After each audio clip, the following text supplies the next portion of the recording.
Some loves are born in poverty, not because there is nothing else, but because two people decide to share the little they have. This is the story of a girl who loved a man when he had empty pockets and heavy dreams, only to discover that not every heart survives success. It's a story about waiting, believing, and learning that love, even when sincere, is sometimes not enough. Zainab learned early that love could grow in places where money refused to stay. She met Sadiq on a hot afternoon in Ilorin, where the sun sat heavy on rusted roofs and unfulfilled prayers. He was fixing a generator outside her mother's small provision store, his hands stained black with oil, his shirt faded from too many honest days. He spoke softly, like someone who didn't want to take up too much space in the world. He had a quiet dignity that drew her in. She simply offered him a sachet of cold water. And that was how everything began. They started talking in pieces, small fragments of conversation exchanged over the hum of the old generator. They talked about the weather, about how hard life had become, about dreams they had not yet learned to fear. Sadiq told her he had to drop out of school to support his younger siblings after their father passed. His hands were skilled, but his heart carried the weight of a scholar's ambition. Zainab told him she sewed clothes for women who always paid late but complained early. Her fingers were pricked from needles, but her spirit remained unstitched. Neither of them had much, but when they were together, they felt rich in a way that money could never buy. Their meetings became a ritual. Every evening, under the shade of a sprawling mango tree, they found their own little world. They would laugh about poverty as if it were a stubborn old relative that would one day pack its bags and leave. When the sudden rains fell, they would huddle together under the eaves of her mother's shop, sharing the small shelter. When hunger came, a reality they knew all too well, they would share a profound silence, a silent understanding that said, "I'm here with you." Love became their soft place to land in a hard world. Zainab loved Sadiq without conditions. She saw the king in him, even when he wore rags. Her friends, practical and world-weary, would warn her. "Zainab, love doesn't pay the rent," they'd say, their voices laced with concern. "But it gives you the strength to work for it," she would reply, her faith in him unwavering. She believed in his potential, in the goodness she saw in his eyes. Sadiq, in turn, promised her a future. His voice would tremble with a mix of hope and anxiety as he painted pictures of their life together.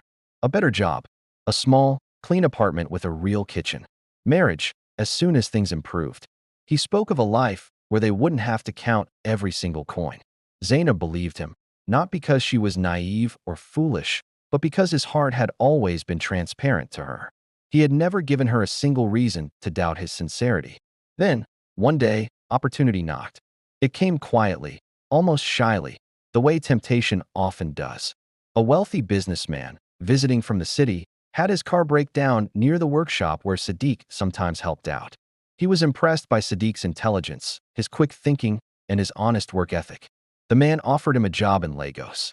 It wasn't charity, it was a real opportunity, a chance for growth, a golden ticket to escape the suffocating cycle of poverty. It was a bittersweet moment.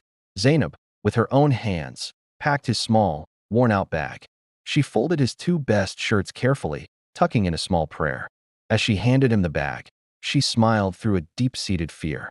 "Don't let the city change you," she whispered, her voice barely holding steady.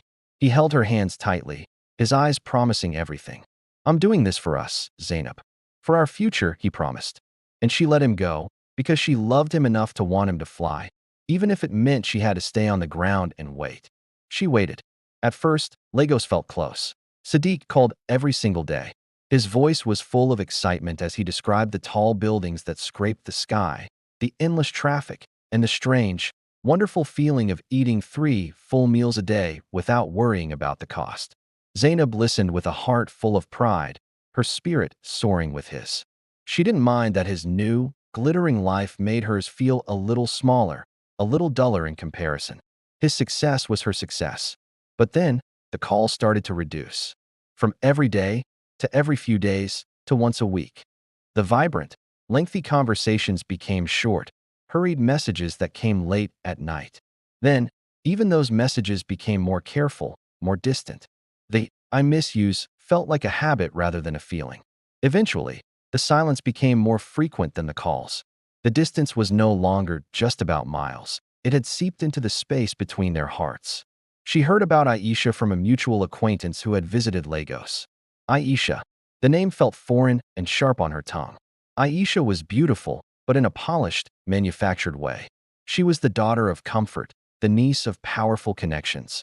She wore expensive perfume that announced her arrival before she even spoke. She had the easy confidence of someone who had never been told no by life. One night, scrolling mindlessly, Zainab saw their pictures online by accident. It was a single post, but it told a whole story. Sadiq was standing beside Aisha at a fancy event. He looked different, taller somehow, cleaner. His smile was wider than she had seen in years. He looked happy, genuinely happy. Her chest didn't break with a loud, dramatic shatter. It cracked slowly, painfully, like dry earth under a relentless sun. She finally gathered the courage to confront him. She called, her heart hammering against her ribs. When he answered, his voice carried the heavy weight of guilt, but there was no regret in it. "I was tired, Zainab," he said, his voice low. "I was tired of struggling, tired of waiting. I just want stability." The words were a punch to her gut. She swallowed the lump of pain rising in her throat, her voice barely a whisper. "And I wasn't stable? Was I not stability for you when you had absolutely nothing?" He was silent. And in that moment, Zainab understood that silence is the loudest and most honest confession. It was an admission of everything she had feared. Sadiq married Aisha 6 months later in a lavish ceremony. Zainab didn't go. She didn't cry or scream. Life didn't reward Zainab for surviving heartbreak. It simply moved on. The mornings after Sadiq's wedding were the hardest. She'd wake up reaching for a phone that no longer buzzed, replaying conversations that had lost their ending. For weeks, she avoided the mango tree behind her mother's shop, as though it were a grave she wasn't ready to visit yet. But hunger doesn't pause for grief. So Zainab returned to her sewing machine. At first, her stitches were uneven. She pricked her fingers often. Blood mixed with thread, and she told herself pain was leaving her body that way, drop by drop. Customers came, some complained, others left, but many returned. Slowly, word began to spread. Zainab's dresses didn't just fit bodies, they fit moments. Weddings, funerals, naming ceremonies. Every life event, stitched into fabric, passed through her hands. Years folded into each other. She saved carefully, expanded the shop, painted the walls, and bought a second machine. She hired a young girl from the neighborhood, Halima, who reminded her so much of herself. Quiet, talented, and full of hope. Sometimes, in the middle of a shared laugh, grief would tap her on the shoulder. On nights when the rain fell heavily, she'd remember the sound of Sadiq's voice, promising a future neither of them truly understood. But she was learning that memory isn't an invitation, it's a visitor. And visitors eventually leave. One Harmattan afternoon, as dust blurred the horizon, a familiar car slowed in front of her shop. She didn't look up immediately. When she did, Sadiq was standing there. He looked older than his years. His suit was expensive, but his eyes carried a heavy weight. Regret does that. It adds years no mirror can erase. "Zainab," he said. She simply nodded. "Sadiq." No anger, no warmth, just recognition. "I heard you were doing well," he said, looking around her thriving shop. "I am," she replied. And for the first time in her life, the words didn't feel like courage.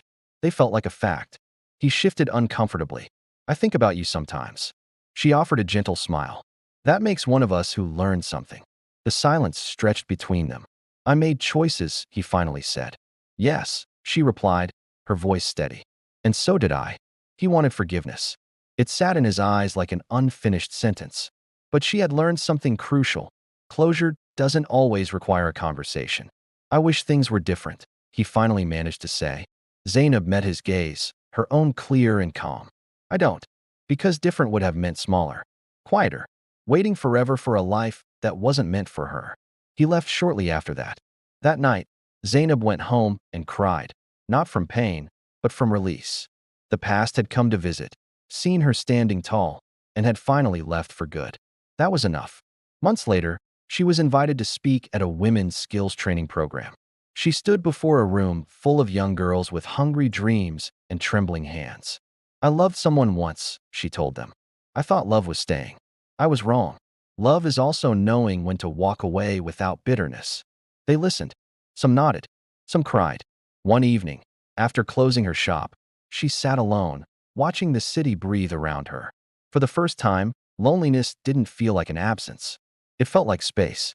And space, she realized, is where new things grow. Zainab never hated Sadiq. She simply outgrew the version of herself that needed him to choose her. And this is the lesson at the heart of her story. Love isn't proven by how much you endure for someone, but by how much of yourself you are allowed to keep while loving them.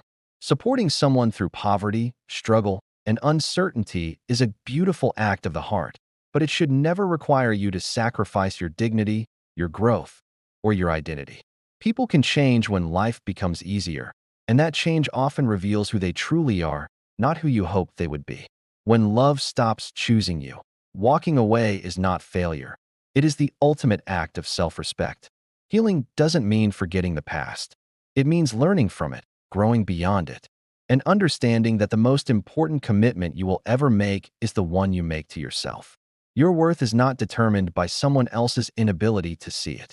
It's something you build, stitch by stitch, just like Zainab did, until it becomes a fact that no one can ever take away from you. Thank you for watching. If this story resonated with you, please share it with someone who might need to hear it. Don't forget to like and subscribe for more stories that empower and inspire. We'll see you in the next one.